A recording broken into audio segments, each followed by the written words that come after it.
சட்டமன்ற உறுப்பினர்னு குறைத்து மதிப்பிடுகிறீர்கள் என்று இங்கே சொல்லுகிறேன்.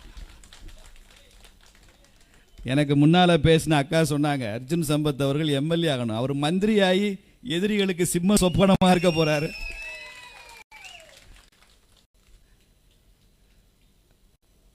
தமிழ்நாடு முழுக்க இந்து பக்தி இருக்கிறது. லட்சக்கணக்கான இந்துக்கள், கோடிக்கணக்கான இந்துக்கள் பழனிக்கு பாத யாத்திரை போகும்போது அவங்களுடைய பக்தி வெள்ளம் பார்த்தா நமது கண்களில் கண்ணீர் வரும். அப்படியே அனல் பற்றி எரியக்கூடிய அந்த அக்னி குண்டத்தில் அவங்க அதை பூக்குழி விழான்னு சொல்லி அதில் இறங்கி நடந்து செல்வதை பார்த்தா நாமெல்லாம் உருகி போவோம். அருள் வந்து ஆடுவதும், அக்கினி செட்டி எடுப்பதும், காவடி எடுத்து ஆடுவதும், அலகு குத்தி கொள்வதும், தன்னை வருத்தி கொள்வதுதான் தவம் என்று வாழ்ந்து வரக்கூடிய தமிழ்நாட்டினுடைய இந்துக்கள் இருக்கிறாங்களே தமிழர்கள், இந்த பக்தி சொல்லி மாளாது. அதனால தான் தமிழன் வேறு எந்த மாநிலத்திலும் இல்லாத அளவிற்கு தமிழ்நாட்டில் மாத்திரம் 48,000 ஆலயங்களை கட்டியிருக்கிறான் தமிழன் என்றால் இந்த பக்திக்கு ஈடு இணையே கிடையாது. இந்து பக்தி போதாதுங்க, இந்து சக்தி இருக்க வேண்டும் என்று நினைத்து கட்சி நடத்தி கொண்டிருக்கிற இந்து மக்கள் கட்சியினுடைய நிறுவனர் தலைவர் அன்பு சகோதரர் மரியாதைக்குரிய அர்ஜுன் சம்பத் அவர்களே, அவருக்கு துணை நிற்பதற்கு, இந்து சக்தியை வலுப்படுத்துவதற்கு, தமிழகத்தில் தேசியவாதத்தை மேலோங்க செய்வதற்கு, குறிப்பாக தென் மாவட்டங்களில் சமூகங்களுக்கிடையே நல்லிணக்கம் கொண்டு வருவதற்கெல்லாம் நமது மகான் ஐயா நேதாஜி அவர்கள் வழியிலும் பசும்பன் தேவர் அவர்கள் வழியிலும் பணியாற்றி கொண்டிருக்கிற அன்பு தம்பி கேசி திருமாரஞ்சி அவர்களே, மகாராஷ்டிராவில் துவங்கப்பட்ட கட்சி எப்படி மராத்தா சிவாஜி மன்னனுடைய அந்த சாம்ராஜ்யம் தமிழகத்திற்கும் வந்ததோ அதுபோல் அந்த சிவாஜி மண்ணில் ஆரம்பிக்கப்பட்ட அந்த சிவசேனா இன்று தமிழகத்திலும் கோலோச்சுகிறது. அதனுடைய தலைவராக இருக்கிற அன்பு தம்பி மணி பாரதி அவர்களே, மேடையில் அமர்ந்திருக்கிற திரு அடிகளார்களே, இந்த நிகழ்ச்சியை தொகுத்து வழங்கி கொண்டிருக்கிற அன்பு சகோதரர் குருமூர்த்தி அவர்களே, மீசை தம்பி, மீசக்கார தம்பி, பாசம் வச்சிருக்கிற தம்பின்னு நான் சொல்கிற அந்த தஞ்சை வடக்கு மாவட்டத்தினுடைய அன்பு தலைவர், இந்த பகுதியில் பாரதிய ஜனதா கட்சியை வளர்த்தெடுத்து வருகிற அன்பு தம்பி சதீஷ் அவர்களே, சகோதர சகோதரிகளே, உங்கள் அனைவருக்கும் எனது அன்பு வணக்கங்களை தெரிவித்துக் கொள்கிறேன். நமது தமிழ்நாடு ரொம்ப ஒரு முக்கியமான ஒரு காலகட்டத்தில் இருக்கு. தமிழ்நாட்டில் ஆட்சி புரிவது திமுக. இது ஒரு மாநில கட்சி, இன்னும் சொல்ல போனா ஒரு பிராந்திய கட்சி. இந்த இடத்துல பிராந்தின்றது வேற அர்த்தம் இல்லை, ரீஜனல் அர்த்தம் என்று மாத்திரம் பல பேரும் புரிந்து கொள்கிறார்கள். குறிப்பா டெல்லிக்கு போனா பல அரசியல் தலைவர்கள் பாரதிய ஜனதா கட்சி திமுகவை ஒரு மாநில கட்சி என்று புரிந்து கொள்கிறார்கள். எப்படி ஆந்திராவில் தெலுங்கு தேசம் இருக்கோ, ஜெகன்மோகன் ரெட்டியினுடைய கட்சி இருக்கோ, தெலுங்கானாவில் கேசிஆர் இருக்காரோ, கர்நாடகாவில் ஜனதாதளம் இருக்கோ, ஒருபடி மேலே மேற்கு வங்காளத்தில் மம்தா பானர்ஜி இருக்காங்களோ, நிதிஷ்குமார் இருக்காரோ, அப்படி இது ஒரு மாநில கட்சி என்று புரிந்து கொள்கிறார்கள். அந்த அடிப்படையில் இதை அரசியலை நடத்தி கொண்டிருக்கிறார்கள். ஆனால் நாம் என்ன சொல்லுகிறோம், திமுகவினுடைய ஜீன் இது வெறும் மாநில கட்சி மாத்திரம் இல்லை என்பதுதான் நமது குற்றச்சாட்டு. இன்னைக்கு தேசிய கட்சிகள் காங்கிரஸ் இருக்கு, பிஜேபி இருக்கு, கம்யூனிஸ்ட் கட்சி இருக்கு. பிஜேபி நேஷனல் பார்ட்டி, கம்யூனிஸ்ட் எல்லாம் நேஷனல் பார்ட்டி அப்படி ஒன்று இருப்பதாக ஐதீகம். கம்யூனிஸ்ட் கட்சின்னு ஒன்று இருக்கு இந்தியாவில்னு ஐதீகம், அதான் நேஷனல் பார்ட்டின்னு அர்த்தம். அது போக மற்ற கட்சிகள் எல்லாம் மாநில கட்சிகள். ஆனால் எந்த மாநில கட்சியும்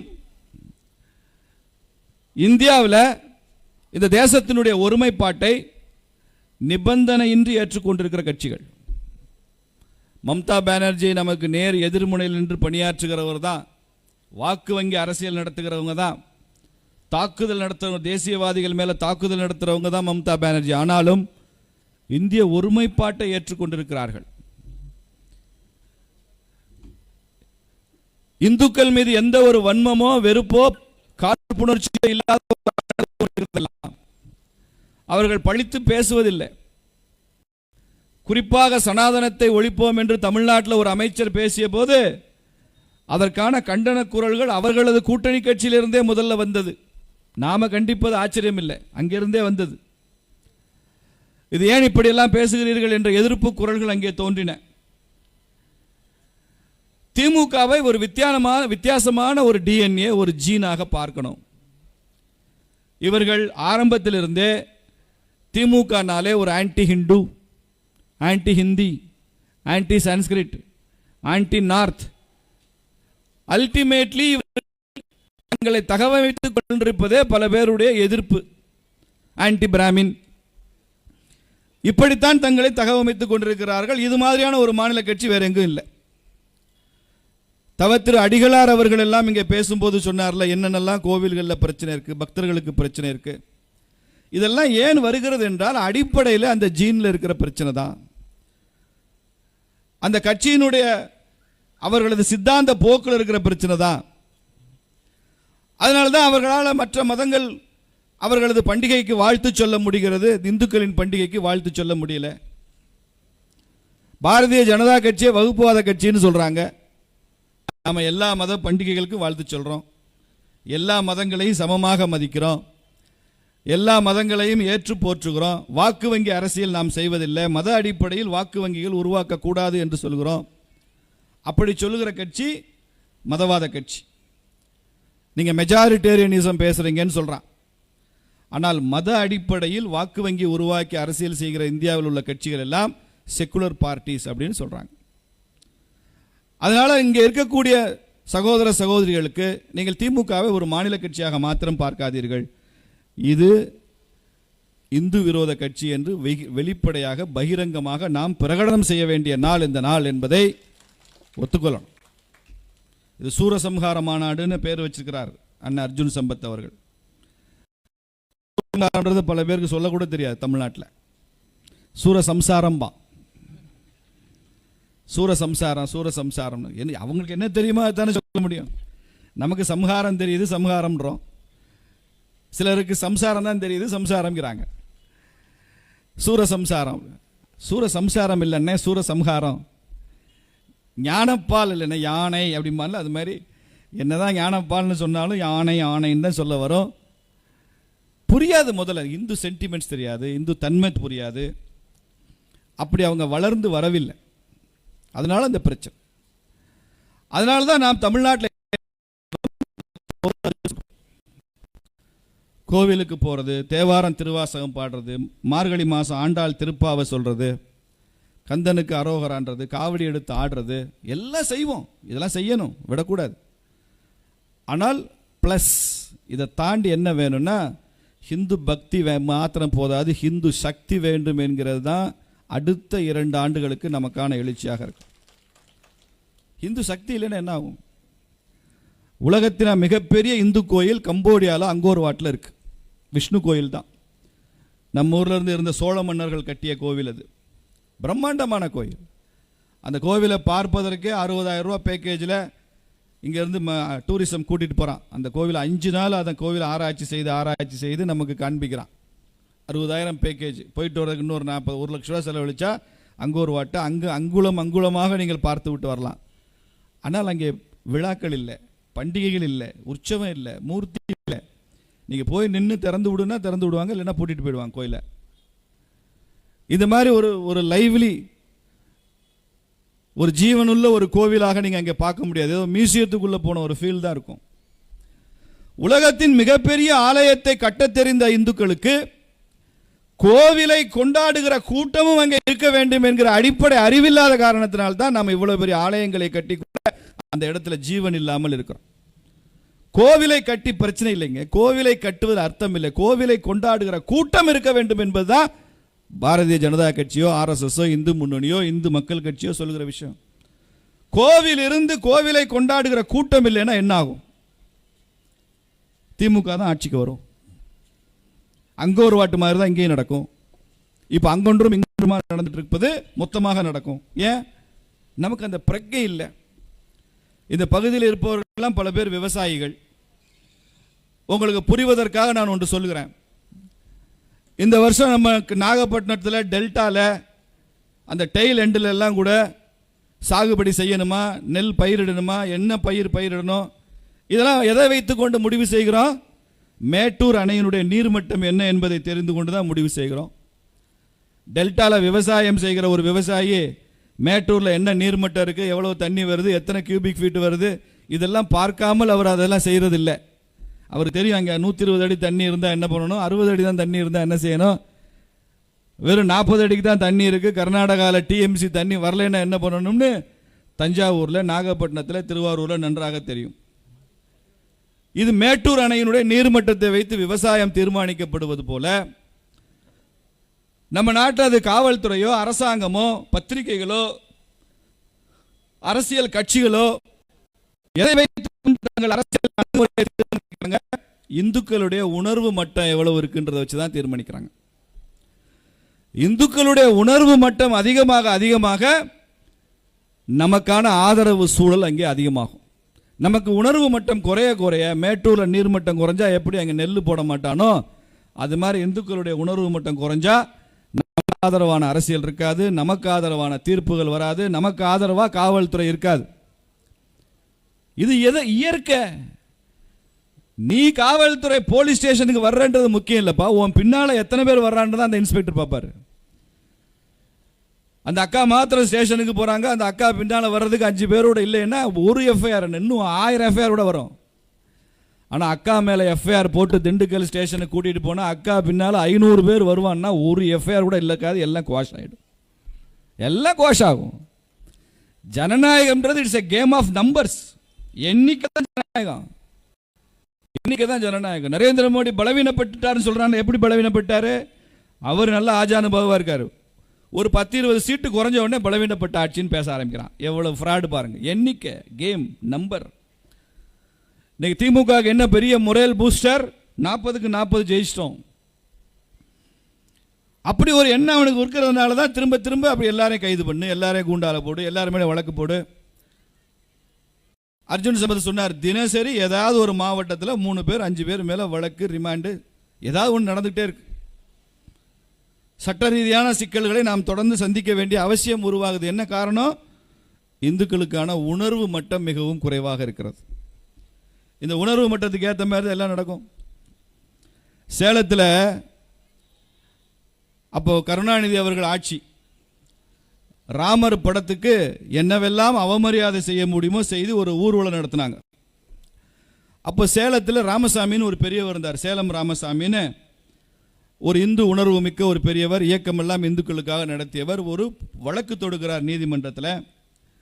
ஸ்ரீராமர், நாங்கள் இந்துக்கள் புனிதமாக வணங்குகிற ஸ்ரீராமருடைய செருப்பு மாலை அணிவித்து போனாங்க, இது இந்துக்களின் மனதை புண்படுத்தியது அப்படின்னு வழக்கு தொடுத்தார். அந்த வழக்கில் தள்ளுபடி செய்யப்பட்ட வழக்கு அது. அந்த வழக்கில் தீர்ப்பு என்ன தெரியுமா? இங்கே இந்துக்களின் மனது புண்படுத்தப்பட்டது என்பதை ஏற்றுக்கொள்ள முடியாது. ஏன் ஏற்றுக்கொள்ள முடியாது என்று நீதிமன்றம் சொல்லுச்சு. அப்படி இந்துக்கள் மனது புண்படுத்தப்பட்டிருந்தால் அந்த ஊர்வலத்தை நடத்திட்டு போனவங்க 100 பேர், அந்த ஊர்வலத்தை வேடிக்கை பார்த்தவங்க 10,000 பேர், அந்த இடத்துல ஒரு சட்டம் ஒழுங்கு பிரச்சனை நிச்சயம் வந்திருக்கும். எந்த பிரச்சனையும் வராமல் அமைதியாக காவல்துறை பாதுகாப்பு கூட இல்லாமல் அந்த ஊர்வலம் போகிறது என்றால் இந்துக்கள் மனது புண்பட்டதாக ஏற்றுக்கொள்ள முடியாது நீதிமன்றம் சொல்லியது வழக்கில். அப்போ எப்போ இந்துக்கள் மனசு புண்பட்டது அப்படின்னு எப்போ அரசாங்கத்துக்கு தெரியும், எப்போ காவல்துறைக்கு தெரியும்? அந்த இடத்துல நாம் நின்று எதிர்ப்பு குரல் கொடுத்திருந்தால் தெரியும். சட்டம் ஒழுங்கு பிரச்சனைனா வன்முறை, கல்வீச்சு, அந்த இடத்துல ஒரு அடிதடி, நான் அப்படி சொல்ல வரல, அது தேவையும் இல்லை. ஜனநாயகத்தில் வன்முறைக்கு இடமும் இல்லை.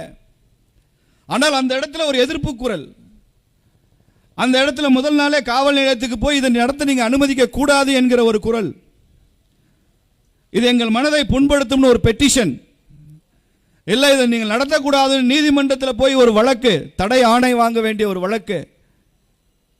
எதையும் செய்ய துப்பு ஒரு சமுதாயம் இருந்தா என்ன போனா என்ன?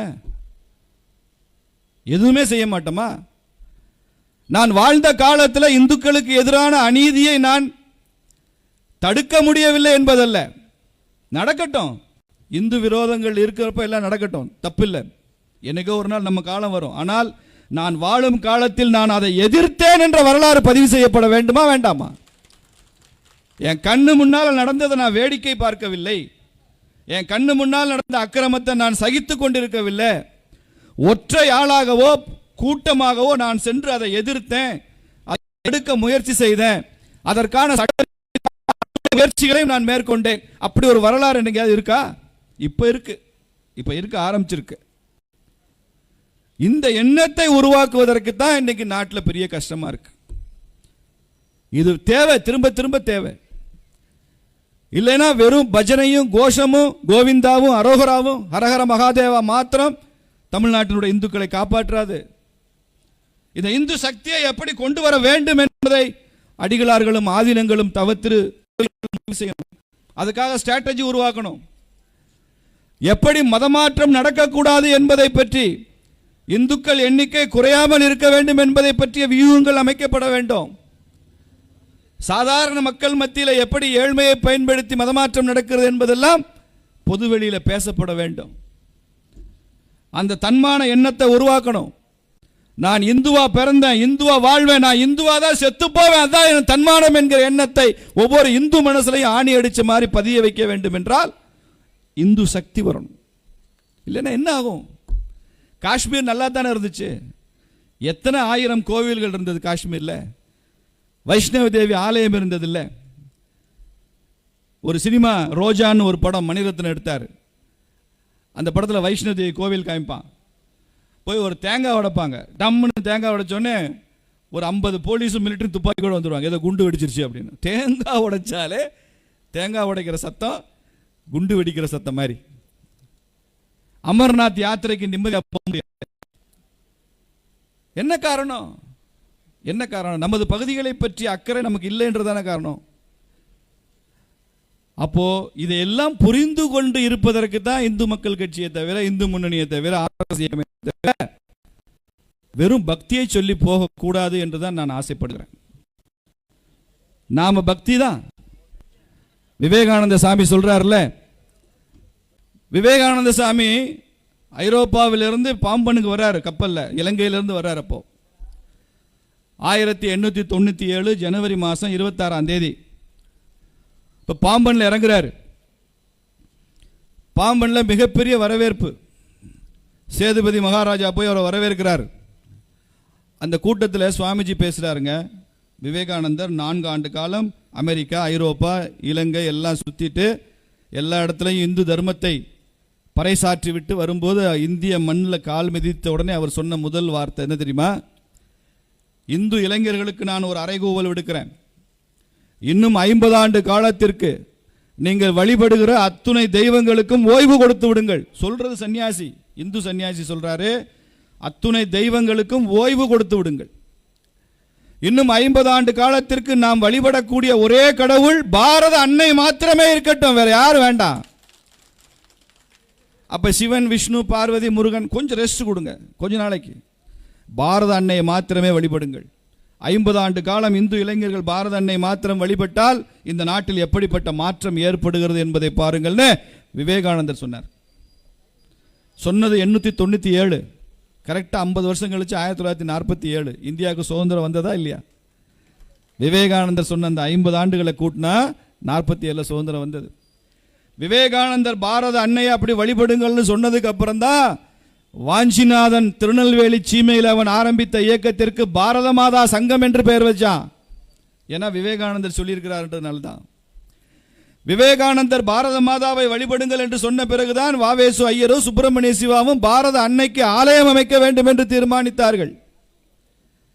பாரத மாதா என்பது ஒரு கற்பனை பாத்திரம் அல்ல, நாம் வணங்குகிற தெய்வம் என்கிற உணர்வை உருவாக்கிய சன்னியாசி விவேகானந்தன். பாரத மாதாவை நீங்கள் வழிபட வேண்டும் என்று சொன்ன பின்புதான் சுப்பிரமணிய பாரதி கவிதை எழுதுகிறான். கோவில்களில், ஆலயங்களில் சுவாமிக்கும் அம்மனுக்கும் தான் திருப்பள்ளி எழுச்சி இருக்கும். பாரத பாடுகிறான் சுப்பிரமணிய பாரதி, பாரத மாதா திருப்பள்ளி எழுச்சி அப்படின்னு பாடுறான். அப்போ அவ்வளவு காலம் இருந்த தெய்வ பக்தியை விவேகானந்தர் தேசபக்தியாக மடைமாற்றம் செய்தார். வாத்தியாட்ட வாங்கின குட்டு. ஆற்றலை ஆக்கவோ அழிக்கவோ முடியாது. அதை ஒரு வடிவத்தில் இருந்து இன்னொரு வடிவத்தில் என்பதுதான் விஞ்ஞானம், அறிவியல். அதைத்தான் விவேகானந்தர் செய்தார். தெய்வ பக்தியை 1000 ஆண்டுகளமாக இந்த தெய்வ பக்தியை தேசபக்தியாக மாற்றி அமைத்த ஒரு பெருமைக்குரிய மகான் சுவாமி விவேகானந்தர் என்பதை இந்த இடத்துல நாம் புரிந்து கொள்ளணும். அதைத்தான் நம்மளும் செய்ய போறோம். இந்து பக்தியை இந்து சக்தியாக மடைமாற்றம் செய்ய வேண்டும். அப்போதான் இந்துக்களுடைய உணர்வு மட்டும் அதிகமாகும். இல்லைன்னா இந்த நாட்டில் ஒரு டி இந்துவைசேஷன் நடந்து கொண்டிருக்கு. இந்துவை இந்து அல்லாத தன்மையுடன் இருப்பதற்கென்ற முயற்சிகளை 300 வருஷமா செஞ்சுட்டு இருக்காங்க இந்த நாட்டில். மெக்காலே கல்வி திட்டம் வந்தது தெரியும் உங்களுக்கு. மெக்காலே ஆங்கில கல்வி திட்டம் கொண்டு வந்தவன். மெக்காலேக்கு ஒரு தங்கச்சி இருந்தா, அவளை கட்டிக்கிட்டவங்க பேரு சார்லஸ் ட்ரிவில்லியன் பேரு. மெக்காலே மச்சான் ஐசிஎஸ் ஆபீசர். இந்த மாமனும் மச்சானும் சேர்ந்து கொண்டு வந்ததான் இந்த கல்வி திட்டம். பல பேருக்கு இந்த ட்ரிவில்லியன் பேர் தெரியாது. அந்த சார்லஸ் ட்ரிவில்லியன் எழுதுறான், இந்த ஆங்கில கல்வி திட்டத்தை நாங்கள் ஏன் அறிமுகப்படுத்துகிறோம் தெரியுமா? அது வரலாற்றில் இருக்கு, ஆர்கிவ்ஸ்ல இருக்கிறது தான் சொல்றேன். இந்த ஆங்கில கல்வி திட்டம், ஆங்கிலேயர்கள் அறிமுகப்படுத்தின கல்வி திட்டத்தில் பயில்கிற மாணவர்கள் இன்னும் 50 ஆண்டுகளில் வங்காளத்தில் உருவ வழிபாடு செய்கிற ஒரு ஹிந்து கூட இருக்க மாட்டான்னு எழுதுறான் சார்லஸ் ட்ரிவில்லியன். ஒரு இங்கிலீஷ் கிராமர் புக்கும் ஸ்பெல்லிங் புத்தகமும் போதும், பாதி இந்துக்கள் கிறிஸ்தவர்களாக மதம் மாறி விடுவார்கள்.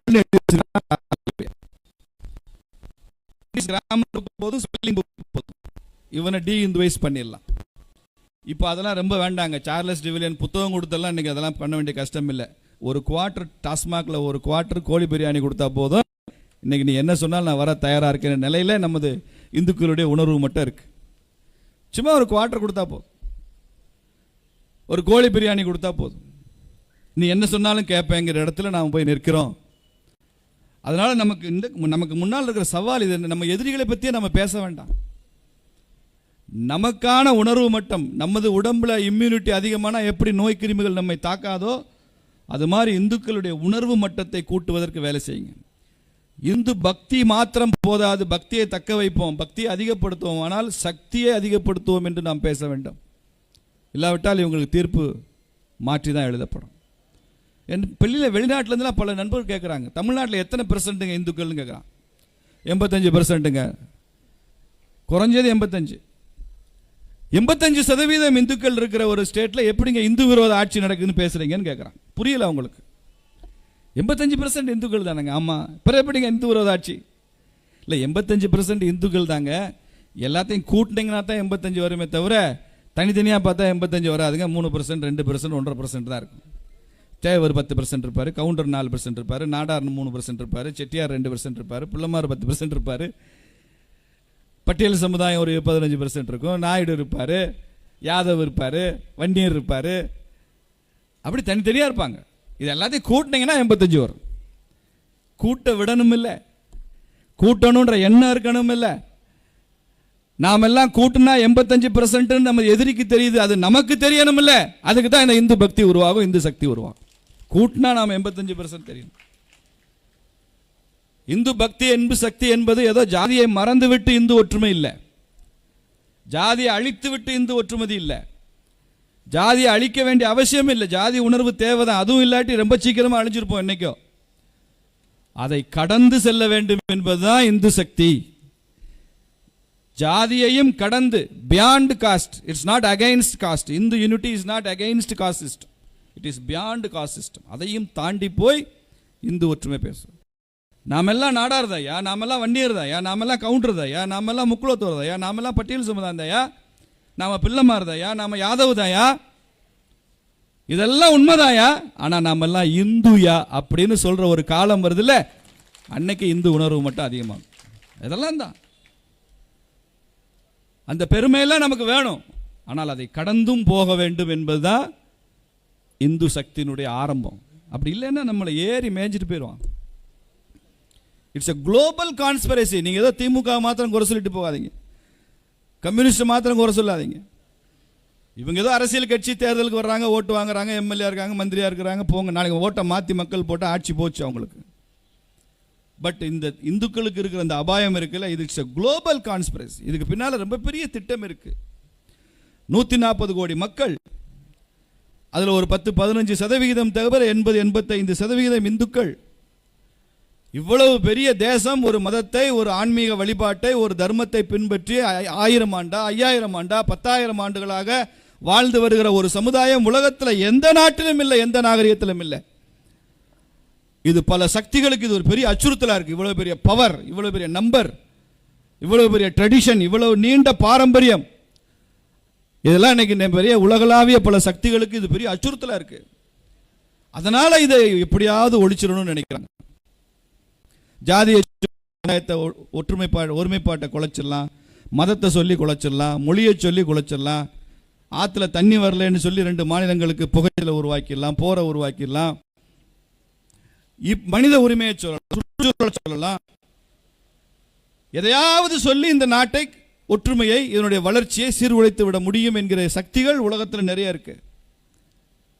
அவங்க எல்லாம் சேர்ந்து வேலை செய்யறாங்கன்னு தெரிஞ்சுக்கணும். அவங்களுக்கு எல்லாம் டார்கெட் இந்துக்கள் தான்.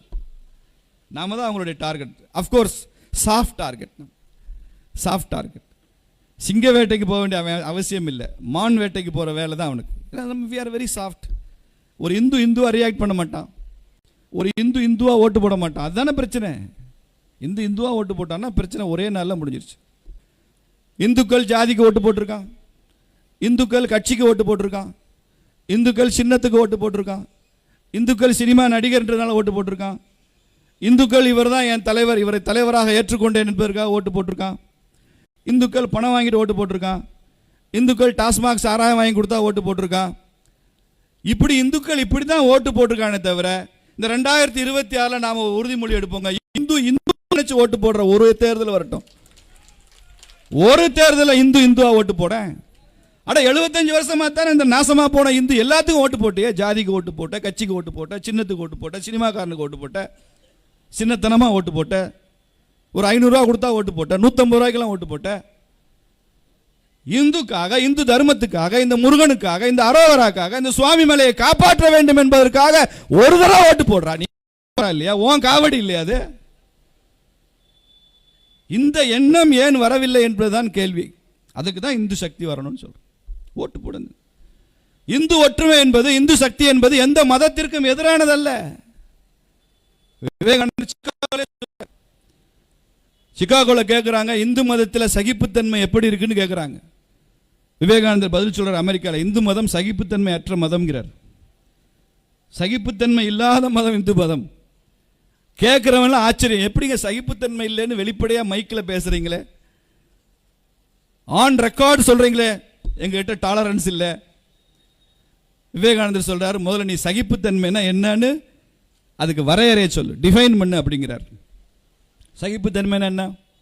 எனக்கு ஒன்று பிடிக்கல, ஆனால் நான் அதை ஏற்றுக்கிறேங்கிறது தான் சகிப்புத்தன்மை. அப்படி தானேப்பா? வீட்டில் சமையல் நல்லா இல்லை, வாயில் வச்சாலே உப்பாக இருக்குது, காரமாக இருக்குது, புளிக்குது, ஆனாலும் சூப்பர்மா சமையல் அப்படின்னு சொல்லிட்டு சாப்பிட்றோம், சகிச்சுக்கிறோம் சாப்பாட்டை.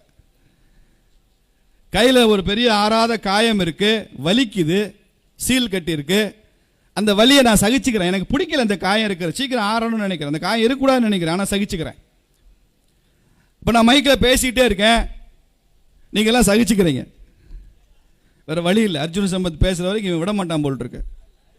பேசிக்கிட்டு இருக்கேன், சகிச்சுக்கிறான். சகிக்கவில்லை, நான் சகித்துக் கொள்கிறேன் என்பதுதான் சகிப்புத்தன்மை. இந்து மதத்தில் அப்படிப்பட்ட சகிப்புத்தன்மை இல்லை. ஆனால் சகித்துக் கொள்கிறேன் என்பதுதான் சகிப்புத்தன்மை. அப்படிப்பட்ட சகிப்புத்தன்மை இந்து மதத்தில் இல்லை. அது இஸ்லாமோ, கிறிஸ்தவமோ, புத்த மதமோ, சமணமோ, சீக்கியமோ, அத்துணை மதங்களையும் நாங்கள் ஏற்று கொண்டாடுகிற மதம் இந்து தர்மம். அதனால இது சகிப்புத்தன்மை இல்லை, எல்லாவற்றையும் ஏற்றுக்கொள்கிற பெருந்தன்மைன்னு சொல்றாரு. அதனால தான் சொல்றேன், இந்து சக்தியோ இந்து பக்தியோ எந்த மதத்துக்கும் எதிரானதல்ல. இந்து ஒற்றுமை என்பது எந்த மதத்துக்கும் எதிரானதல்ல. இந்து ஒற்றுமை என்பது எல்லா ஜாதிகளையும் ஒன்றிணைப்பது. இந்து முஸ்லீம் ஒற்றுமைனா செக்குலர், இந்து ஒற்றுமைனா கம்யூனல், அப்படி இல்லை. எப்படி இந்து முஸ்லீம் ஒற்றுமை என்பது செக்குலரோ, இந்து ஒற்றுமை என்பதும் செக்குலர் தான். அதுவும் ஆன்மீகம் தான். செக்குலர்ன்றதை விட அதுவும் ஆன்மீகம் தான், ஸ்பிரிச்சுவல். இது யாருக்கும் எதிரானதல்ல. என் தர்மத்தை, என் பாரம்பரியத்தை, என் பண்பாட்டை, என் ஆலயத்தை, என் கடவுள்களை அதனுடைய பொலிவு குறையாமல், புகழ் மங்காமல் காப்பாற்ற வேண்டிய பொறுப்பு எனக்கு இருக்கிறது என்று ஒவ்வொரு இந்துவும் நினைத்தால் அது இந்து சக்தி. அதை உருவாக்குறதுக்கு தான் இது மாதிரியான கூட்டம். அப்படி இல்லைன்னா இவங்க பேசிட்டே இருப்பாங்க. இந்துன்னு யாருமே இல்லைம்பா. தமிழர் மெய்யியல் தனிம்பா. அதுக்கு ஒரு கூட்டம் கிளம்பி இருக்கு. தமிழர் மெய்யியல் தனி. கிருஷ்ணன்னு சொன்னா அது வட இந்திய திணிப்பு. மாயோன்னு சொன்னா அது தமிழர் மெய்யியல். கார்த்திகேயன்னு சொன்னா அது வேற வடமொழி திணிப்பு. ஆரிய நாகரிகம், ஆரிய கடவுள். முருகன்னு சொன்னா அது தமிழ் கடவுள். என்னென்னமோ சொல்லி குழப்பம். நம்மளும் வாயில் ஐஸ் ஃப்ரூட்டை வச்சுக்கிட்டு இப்படியே கேட்டுட்டு நல்லா தானே சொல்றாரு அப்படி யோசிச்சுட்டே உட்காந்துருப்போம். இன்னைக்கு இதை தவிர்த்து அடிகளார்கள்லாம் ரொம்ப பெரிய கடமை இருக்கு. இன்னைக்கு இயல் தமிழ், இசை தமிழ், நாடகத்தமிழ் மாதிரி நான்காவதாக ஒரு தமிழை வளர்க்க வேண்டிய கட்டாயம் இருக்கு. அரசியல் தமிழ். அரசியல் தமிழ்னு ஒன்றை வளர்த்தாகணும். இந்து மதத்தினுடைய ஒவ்வொரு அம்சத்தையும் பிரச்சனைக்குரியதாக்கி, சர்ச்சைக்குரியதாக்கி, தமிழர்கள் இந்துக்கள் அல்ல என்று சொல்கிற மிகப்பெரிய பிரச்சாரம் நடந்து கொண்டிருக்கு. அதை பல பேர் செய்து கொண்டிருக்கிறார்கள். அதற்கெல்லாம் கூட ஆதினங்களும் அடிகாலர்களும் சரியான பதில் கொடுக்கணும். ஒரு காலத்தில் நாத்திகத்துக்கு எதிராக மாத்திரம்தான் பேசினாங்க நமது ஆன்மீக பெரியோர்கள். கடவுள் உண்டு இல்லை என்கிற கருத்துக்கு மறுப்பா. இன்னைக்கு அதை தாண்டி அவன் கடவுள் இல்லை என்று சொல்றது இல்லை, இது தமிழ் கடவுள் இல்லைன்னு சொல்ல ஆரம்பிச்சிருக்கான். முருகன் தமிழ் கடவுள் இல்லை. என்ன பெரிய கண்டுபிடிப்பாங்க. திருக்குறள் இந்து மதத்துக்கான புத்தகம் இல்லை, அது வேற வேற மதங்களுடைய தொகுப்பு அதுக்கு இருக்கு. நாங்களும் அதுதான் சொல்றோம். இது திருக்குறள் உலக பொதுமறை இல்லைன்னு தான் நான் பல கூட்டங்களில் சொல்லிட்டு இருக்கேன். ஒருவருக்கு ஒருமுறைக்கு தான் கற்ற ஒருமைக்கு தான் கற்ற கல்வி எருமைக்கு ஏமாப்புடைத்துன்னு வள்ளுவர் சொல்றாரு. 7 ஜென்மத்துக்கும் வரும்னு சொல்றாரு. 7 ஜென்மம் என்பதை அடுத்தடுத்த ஜென்மம் என்பதை ஏற்றுக்கொள்கிற ஒரே தர்மம் இந்து தர்மம் தான். அது எப்படி உலக பொதுமறையா இருக்கும்? வேற எந்த மதங்களுக்கும் மறுஜென்மம் கிடையாது. இந்து மதத்தில் தான் மறுஜென்ம கோட்பாடு இருக்கு. இப்ப செத்தா அடுத்து நான் பிறப்பேன், மீண்டும் மீண்டும் பிறப்பேன், புனரபி ஜனனம் புனரபி மரணம்னு ஆதிசங்கரர் சொல்றார். திரும்ப திரும்ப பிறப்பேன். அதை ஏற்றுக்கொள்கிறது திருக்குறள், உலக பொதுமறை. அது இந்து தர்மத்தினுடைய ஒரு டெக்ஸ்ட், பிரம்மாண்டமான டெக்ஸ்ட். உலகமே ஏற்று தொழுகிற ஒரு டெக்ஸ்ட் திருவள்ளுவர் திருக்குறள். இதெல்லாம் இல்லைன்னு சொல்ல ஆரம்பிச்சிருக்கான். முருகன் தமிழ் கடவுளா, ஆனா அவங்க அப்பன் சிவன் இல்லையா கண்டுபிடிச்சிருக்கான். எங்கேயோ ஹைதராபாத்தில் டிஎன்ஏ டெஸ்ட் பண்ணியிருக்கான் முருகனுக்கு. அந்த ஹைதராபாத் லேப் ரிப்போர்ட் வந்திருக்கு. சிவபெருமான் அப்பா இல்லை, பார்வதி அம்மா இல்லை. உண்மைதான். நீ ஹைதராபாத் லேப் இல்லை, சிக்காகோ லேபில் கூட போய் டெஸ்ட் பண்ண. கருவில் பிறந்தவன் தான்டா டிஎன்ஏ டெஸ்ட் பண்ண முடியும். நெற்றி கண்ணிலிருந்து பிறந்தவனுக்கு எப்படா டிஎன்ஏ டெஸ்ட் பண்ண? என்ன முருகன் கருவில் இருந்து பிறந்தவர் இல்லை, கண்ணிலிருந்து பிறந்தவர். நீ எந்த டிஎன்ஏ டெஸ்ட் எடுக்க முடியாது. திருமுருகாற்றுப்படையில், திருமுருகாற்றுப்படைன்றது சங்க இலக்கியம். திருமுருகாற்றுப்படையினுடைய முதல் பாடலே முருகன் சிவனோட மகன்கிறது தான். முருகன் அக்னியிலிருந்து பிறந்தவன்றதான், 5இல் ஒன்றானவன் அப்படின்னு தான் சொல்லப்பட்டு வர்ணனையே துவங்குகிறது திருமுருகாற்றுப்படையில். சங்க இலக்கியம் சொல்லுது. நீங்க அருணகிரிநாதர் சொன்னார்னா அது பின்னால வந்ததுன்றோம். இப்பத்தானே வந்துச்சு, 400 வருஷத்துக்கு முன்னால் அருணகிரிநாதன்றோம். 2000 வருடத்துக்கு முன்னால் அதெல்லாம் இல்லைன்றோம். சங்க இலக்கியத்தில் இந்து மதத்துக்கு இடம் இல்லைம்பா. சங்க இலக்கியங்களில் இந்து மதம் தவிர வேறு எதுவும் இல்லை என்பதுதான் நமது வாதம். திருமுருகாற்றுப்படையில் இருக்கு. உங்களுக்கு தெரியுமா, அகநானூரில் ஒரு பாடல். அந்த பாடலில் ஒரு பையனும் பொண்ணும் கதைப்படி அது தலைவன் தலைவிம்பாங்க. தலைவனும் தலைவியும் ஊரை விட்டு ஓடி போயிடுறாங்க. ஓடி போன உடனே ஊரே பிரச்சனையாகுது, ஒரே அமளி துமளி. அதே பேச்சு, இவங்க 2 பேரும் ஓடிட்டாங்களாம். அதை பற்றி அந்த அகநானூரில் எழுதுன அந்த புலவர், அகநானூர் சங்க இலக்கியம் எழுதுறாரு. இது எப்படி இருந்துச்சான், ராமன் தனுஷ்கோடிக்கு வந்தாராம். ராமபிரான் தனுஷ்கோடிக்கு ராமன் வருகிறார் என்று கேள்விப்பட்ட பறவைகளும் விலங்குகளும் புல்லினங்களும் அந்த கடல் அலைகளும் கூட ஆர்ப்பரித்து சத்தம் போட்டு கிச்சு கிச்சு கிச்சு கிச்சுன்னு பெரிய சத்தம். ஆனால் எப்போ ராமன் தனுஷ்கோடிக்கு வந்தானோ, அது மாதிரி எப்போ இந்த ஓடிப்போன 2 தலைவனும் தலைவியும் திரும்ப ஊருக்குள்ளே வந்தாங்களோ, இந்த பேச்சே முழுமையாக அடங்கி போச்சு. ராமன் தனுஷ்கோடிக்கு வந்தவுடன் கடல் அலை உட்பட எப்படி எல்லாம் அமைதியானதோ அது மாதிரி அவங்க 2 பேரும் வரும்போது ஊரே அமைதியாச்சுன்னு வர்ணனையா ராமாயணம் அகநானூர்ல இருக்குடா. லூசு, படிச்சு பாரு, அகநானூர்ல இருக்கு. காயசண்டிகை பசியை பற்றி மணிமேகலை எழுதியிருக்கார் சீத்தலை சாத்தனார். காயசண்டிகைக்கு என்ன சாப்பிட்டாலும் பசி தீராது. அதுக்கு அவர் சொல்ற உதாரணம், ராமன் இலங்கைக்கு போறப்ப பாலம் போட்டானே, எப்படி ஒவ்வொரு கல்லா தூக்கி தூக்கி தூக்கி அந்த வானர சேனை போட்டு போட்டு எவ்வளவு கல் போட்டும் கூட அந்த கல்லையும் தாண்டி கடல் மேலே எழும்பி வந்து அந்த கடல் மேலே பாலம் அமைப்பது சிரமமாக இருந்ததோ, அது மாதிரி இந்த காயசண்டிகைக்கு எவ்வளவு பசி சாப்பாடு போட்டாலும் போட்டாலும் போட்டாலும் எப்படி அந்த சேது பாலம் கட்டுறதுக்கு கஷ்டப்பட்டான ராமன், அது மாதிரி காயசண்டியை கஷ்டப்படுறான்னு மணிமேகலையில் இருக்கு. மணிமேகலை சங்க இலக்கியம், 5 பெருங்காப்பியங்களுள் ஒன்று மணிமேகலை. ராமாயணம் இருக்கு, மகாபாரதம் இருக்கு, எல்லாம் சங்க இலக்கியங்கள் இருக்கு. நான் பக்தி இலக்கியங்களை பற்றியே பேசவில்லை. என்னை விட இதை பற்றி ரொம்ப நன்றா அண்ணன் அர்ஜுன் சம்பத் பேசுவாங்க, அவர் இதில் அத்தாரிட்டி. அப்படி சங்க இலக்கியங்கள் இருக்கு. முருகன்னா என்ன பேரு? முருகன்னாலே நறுமணம் உள்ளவன் அர்த்தம். முருகு அப்படின்னா வெறும் அழகன்னு மாத்திரமல்ல, நல்ல மனம் உள்ளவன் அப்படின்னு அர்த்தம். ஏன் அந்த வார்த்தை வந்தது? ஸ்கந்தன் அப்படிங்கிற வடமொழி சொல்லு, ஸ்கந்தம் கந்தம் அப்படின்னா நறுமணம்னு அர்த்தம்.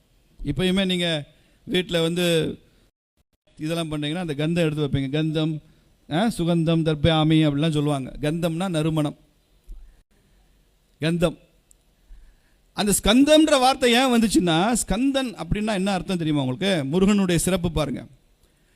அப்படி போர்னா, விளையாட்டுன்னா, அப்படி துள்ளி குதிச்சு ஓடி அப்படி குதிச்சு அப்படி எந்திரிப்பான் பாருங்களேன். எப்படி ஒரு அருவி தண்ணீர் அப்படி கொட்டி அப்படியே மறுபடியும் அப்படி துள்ளி எந்திரிச்சு போகும்ல, அப்படி ஓடுற குணமுள்ளவன் முருகன். அதுதான் அந்த ஸ்கந்தம்ன்ற வார்த்தைக்கு அதான் அர்த்தம். ஒரு பந்து அப்படி மேலே வந்து எறிகிறீங்க, தரையில் பட்டவொடனே அப்படி துள்ளி குதிச்சு எந்திரிக்கும்ல, அப்படி அதுதான் ஸ்கந்தம்ன்றது.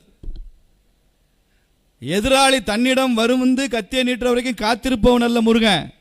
எதிராளியை கண்ணில் பார்த்த உடனே துள்ளி குதித்து ஓடி போய் சம்ஹாரம் செய்து விடுவவன் ஸ்கந்தன். அவங்க வரைக்கும் வெயிட் பண்ணக்கூடாது. அதே தான் 2026 தேர்தலில் ஒரு ஜனநாயக சம்ஹாரம். எதிரியை நாம் வாக்களித்து வீழ்த்த வேண்டும் என்பதுதான் இன்னைக்கு உள்ள சம்ஹாரமே, சூரசம்ஹாரமே. வாக்களித்து வீழ்த்தணும். ஜனநாயகத்தை வாக்குச்சீட்டுக்கு உள்ள பலம் இருக்கு. இது 1000 அணுகுண்டை விட பலம் வாய்ந்தது, 1000 துப்பாக்கிகளோட பலம் வாய்ந்தது. Ballot is more powerful than the bullet. இது தெரியும் நமக்கு. இது தெரியாதனால தான் பல இயக்கங்கள்லாம் கஷ்டப்படுறாங்க வாழ்க்கையில். அவங்களுக்கு வெற்றி கிடைக்கல, அவங்க இலக்கை அடைய முடியல. ஜனநாயகத்தோட பவர் தெரியல அவங்களுக்குலாம், மக்கள் சக்தி தெரியல. அதுதான் ஸ்கந்தம். அந்த ஸ்கந்த புராணம்ன்றது வடமொழியில் வியாசர் எழுதினார்னு சொல்றாங்க. 3 வால்யூம். முருகன் தமிழ் கடவுள், தமிழ் கடவுள் சொல்றானே, முருகன் தமிழ் கடவுள்னா சமஸ்கிருத இலக்கியத்தில் உங்க தமிழ் முருகன் மாநாட்டில் உங்களை மாதிரி சுகி சிவம் மாதிரி ஜால்ராக்களை வச்சுக்கிட்டு நீங்க பதில் சொல்லி ஆகணும். ஸ்கந்த புராணம் எப்படி வடமொழி இலக்கியத்தில் வந்தது? அதுல முதல் புராணத்தில் தான் முருகனுடைய பயோகிராபி சொல்றார். அவர் நெற்றிக்கண்ணிலிருந்து பிறந்தது, 6 கார்த்திகை பெண்களிடம் வளர்ந்தது, எல்லாம் முதல் திரட்டில் சொல்லி முடிச்சுறாரு வியாசர். வடக்க என்னன்னா ஒரு வழக்கம், ஒரு தொகுப்பை எழுதுனது யாருன்னு தெரியாட்டி அதுக்கு வியாசர்னு பேர் வச்சிடும். வியாசர் எழுதினாருன்னா வியாசரே எழுதினார்னு அர்த்தம் இல்லை. சில சமயம் யார் எழுதினான்னு தெரியாட்டி அது வியாசர் எழுதினார் அப்படின்னு சொல்லிடலாம். நம்ம ஊரில் போடுவான், எதை கொண்டு வந்தாயோ, எதை இழக்கப் போகிறாய், எதை கொண்டு போட்டு கீழே பகவத்கீதைன்னு போட்டுருவான். ஏதாவது நல்ல விஷயம் சொன்னால் அது பகவத்கீதைன்னு போட்டுருவான். அந்த மாதிரி 2வது ஸ்கந்த புராணத்தில் 2வது திரட்டில் அவர் என்ன சொல்றார் தெரியுமா? எங்கெல்லாம் முருகன் ஆலயங்கள் இருக்குன்னு லிஸ்ட் போட்டிருக்காருங்க. அவர் சமஸ்கிருத இலக்கியத்தில் இருக்கு, லிஸ்ட் போட்டிருக்காரு. அந்த லிஸ்ட்டை பார்த்தீங்கன்னா கண்ணு கட்டும், தலை சுத்தும். ஆப்கானிஸ்தானில் ஆரம்பித்து கம்போடியாவில் போய் இந்தியாவுக்கு வடக்கு காஷ்மீரையும் தாண்டி இங்கே இலங்கை வரைக்கும் போய் அப்படி 800 முருகனுடைய திருத்தலங்களை பட்டியலிட்டிருக்கிறார் வியாசர் ஸ்கந்த புராணத்தினுடைய 2வது திரட்டில். 800 கோவில். நீ தமிழ்நாட்டில் 6 கோயில் தான் வச்சுருக்க முருகனுக்கு. அறுபடை வீடுங்கிறோம். அறுபடை வீட்டுக்குள்ள வராத முருகன் கோயில்கள் நிறைய, ஒரு 10-50 கோயில் இருக்கு. அவ்வளவுதான் சொல்றோம். 800 கோவில்கள். அதுல சுவாமி மலை வருது, ஸ்கந்த புராணத்தில் வருது, திருத்தணி வருது, திருச்செந்தூர் வருது, பழனி வருது. 3வது திரட்டில் இந்த கோவில்களுக்கெல்லாம் நீ எப்படி போகணும், முதல்ல எந்த கோயிலுக்கு போகணும், 2வது எந்த கோயிலுக்கு போகணும், எந்த கோயிலில் போய் எந்த மாதிரி வழிபாடு செய்யணும், முருகனை எப்படி வணங்கணும், வேலை எப்படி வணங்கணும்னு 3வது திரட்டில் எழுதியிருக்கிறாரு வியாசர். இதெல்லாம் வடமொழியில் சமஸ்கிருதத்தில் இருக்கு. 800 ஆலயங்கள் முருகனுக்கு. எங்கள் அப்பா முருகனுக்கு. நீ அதை 8 ஆலயத்துக்குள்ளே அடக்க பார்க்குற. முத்தமிழ் முருகனுங்கிற. முத்தமிழ் முருகன் இட மூவுலகுக்கு முருகன். அவர் மூவுலகன் முருகன் சொல்லு. அந்த ஸ்கந்த புராணத்தை தமிழ் படுத்தின கச்சியப்ப சிவாச்சாரியார் அந்த முதல் திரட்டை மாத்திரம் இருக்கார். அதில் முருகனுடைய வரலாறு சொல்லியிருக்கார். கந்த புராணம் தமிழில் கந்த புராணம், அங்கே ஸ்கந்த புராணம் இசு சேரும். அந்த ரெண்டாவது 2 திரட்டு 3வது திரட்டு அவர் பண்ணலை. முதல் திரட்டு போதும் நினச்சிட்டார். இதுதான் ஸ்கந்த புராணம். இதில் எங்கே இருக்க உனக்கு பிரச்சனை? முருகன் தமிழ் கடவுள், தமிழ் கடவுள் தான், தமிழுக்கும் கடவுள், இந்தியாபுரம் கடவுள், இந்தியாபுரம் கடவுள். 18 புராணங்கள் இருக்கு வடக்க சமஸ்கிருத மொழியில். உங்களுக்கு சொல்கிறேன், ஒரு தகவல் சொல்கிறேன். அந்த 18 புராணங்களில் ஸ்கந்த புராணம் ஒன்று. 17 புராணங்களும் சேர்ந்து 80,000 ஸ்லோகங்கள் தான் இருக்கு. வடமொழி இலக்கியங்களில் இருக்கிற 17 புராணங்களிலும் சேர்ந்து 80,000 ஸ்லோகங்கள் இருக்கு. ஸ்கந்த புராணத்தில் மாத்திரம் 87,000 ஸ்லோகங்கள் இருக்குங்க. முருகனுக்கு மிகப்பெரிய அங்கீகாரம், மிகப்பெரிய முக்கியத்துவத்தை வடமொழி இலக்கியங்கள் சமஸ்கிருதம் கொடுத்துருக்கு. இதெல்லாம் தெரியுமா அவனுக்கு?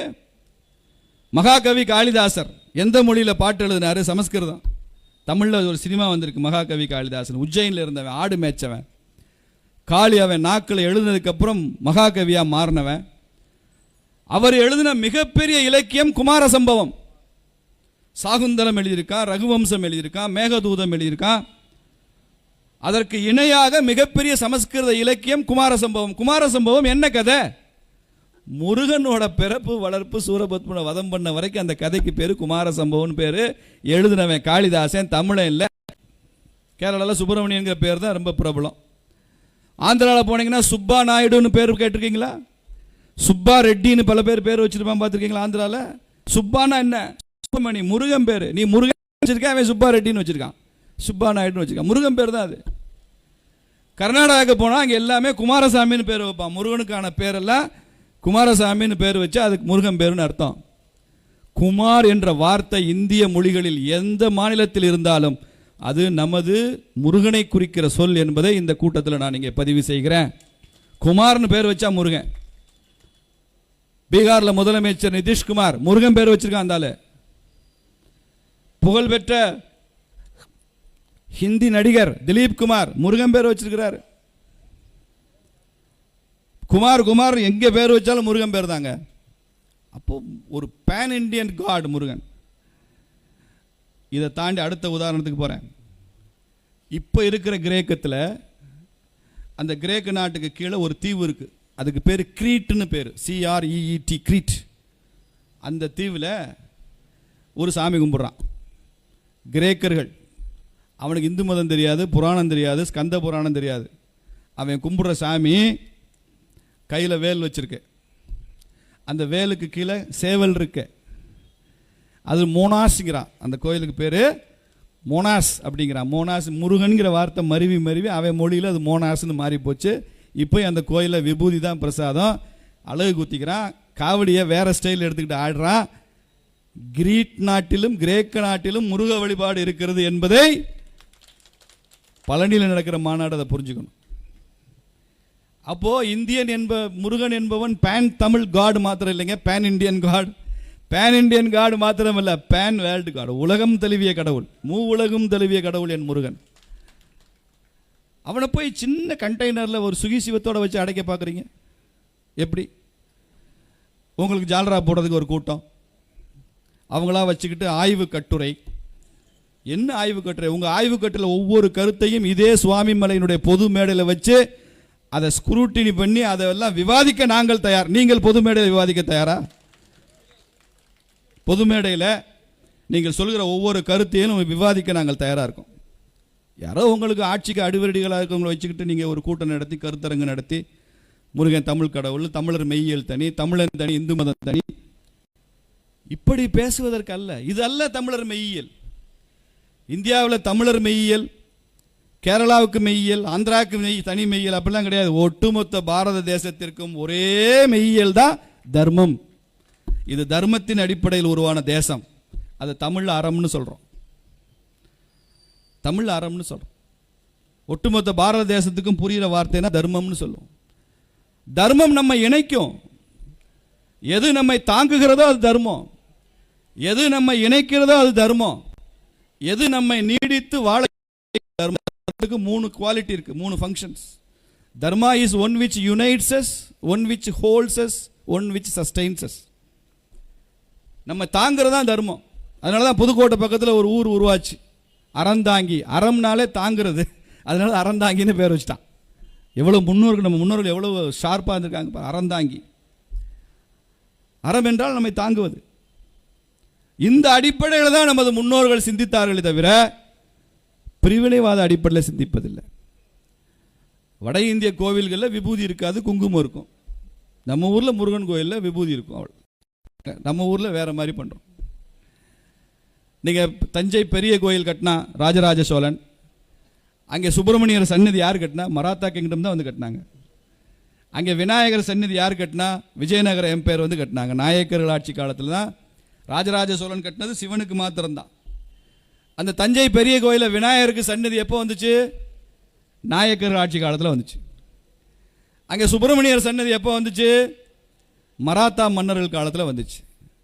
சிவசேனாவும் சுப்பிரமணியர் உனக்கு. மராத்தா மன்னர்கள் வந்து தமிழ் கடவுள் சுப்பிரமணியருக்கு தமிழ்நாட்டில் பெரிய கோயிலில் அவங்க சன்னதி வைக்கணும்னு என்ன அவசியம்? வேல்யூ அடிஷன் பண்ணணும்னு என்ன கட்டாயம்? இதெல்லாம் தேசம் ஒன்று, தர்மம் ஒன்று, இந்து தர்மம் என்பது ஒன்று. இதையெல்லாம் பிரித்து பார்க்கிறது. நம்ம சொல்றது யூனிட்டி இன் டைவர்சிட்டி, வேற்றுமையில் ஒற்றுமை. நம்மை ஒற்றுமைப்படுத்த கூறுகள் என்ன, காரணிகள் என்னெல்லாம் பார்த்துக்கிட்டே இருக்கிறது தான் நம்ம அம்சம். இதில் என்ன வேற்றுமை இருக்குன்னு பார்க்கறது அவங்க அம்சம். அவங்க டைவர்சிட்டி இன் யூனிட்டி. என்னென்னலாம் நம்மளை பிரிக்கிற காரணிகள். ஒரு வீட்டில் அண்ணன் தம்பியெல்லாம் ஒன்றா இருப்பான், 4 பேர் அண்ணன் தம்பி இருப்பான், ஒரே கூட்டு குடும்பமாக இருப்பான், சந்தோஷமாக இருப்பான், எல்லா மருமகளும் வந்து பேரம் பேத்திலாம் இருப்பாங்க. கடைசி ஏதாவது ஒரு விளங்காத மருமகளை கட்டி வச்சிடான் அந்த வீட்டில். அவன் வந்ததுக்கப்புறம் தான் அண்ணனும் தம்பி வித்தியாசம்னு அவனுக்கு தெரியும். பாரு, உங்கள் அண்ணனுக்கு மட்டும் உங்கள் அம்மா 3 தோசை கொடுத்துச்சு, உனக்கு 2 தோசை. ஓ ஆமாம், வாஸ்தவம் தான். அவர் அன்னைக்கு பூரா மம்பட்டி எடுத்து வயலில் வேலை செஞ்சுட்டு வந்திருப்பார், இவன் பகலில் தூங்கிட்டே இருந்திருப்பான். அவருக்கு 3 தோசை, அவருக்கு 2 தோசை அந்த அம்மா கொடுத்துருக்கும். அது பாரு, உங்கள் அப்பா தீபாவளிக்கு புது ட்ரெஸ் உங்கள் அண்ணன் இந்த அண்ணன் தம்பிகளுக்கு மட்டும் கொடுத்தாரு, உனக்கு கொடுத்தாரா? அந்த மருமகளுக்கு கொடுத்தாரு, எனக்கு கொடுத்தாரா? இப்படி பேசி பேசி பேசி பேசி பேசி வேற்றுமையை வளர்த்து விட்டுரும் அந்த பொண்ணு. அதுக்கப்புறம் வீடு காலி, தனி குடித்திருந்தான். அண்ணன் தம்பி ஒற்றுமை காலி, பிரிஞ்சு போகிறது தான்.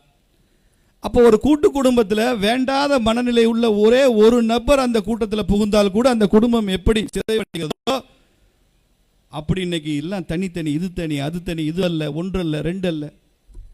எங்க மெய்யியல் தனி, முருகன் தமிழ் கடவுள் தான், இது ஆரிய கடவுள் இல்லை. முருகன் செந்நிறம் வாய்ந்தவங்க, செந்நிறம் வாய்ந்தவன். திருமுருகாற்றுப்படையினுடைய முதல் பாடலே முருகனை வந்து அப்படியே சிவப்பு நிறம் உள்ள கடவுளாக வர்ணிச்சு தான் திருமுருகாற்றுப்படையில் நக்கீரர் எழுதியிருக்காரு. பிறகு எப்படி அவர் திராவிட கடவுளாகும்? திராவிடம்னா என்ன சொல்ற? கரிய நிறத்தவனுங்க திராவிடம். தமிழ்நாட்டினாலே முருகன் கருப்பா இருக்கணும் தான் நீ சொல்ற. திருமுருகாற்றுப்படையில் அப்படி சொல்லலையே, செவ்வாயில சொல்றான். முருகன் செவ்வாயுமே முருகனுக்கு ஏற்ற நாள் தானே. அப்ப இந்த திராவிடம்னு நாம சொல்ற கோட்பாட்டுக்குள்ள முதல்ல முருகனை கொண்டே வர முடியவில்லையே.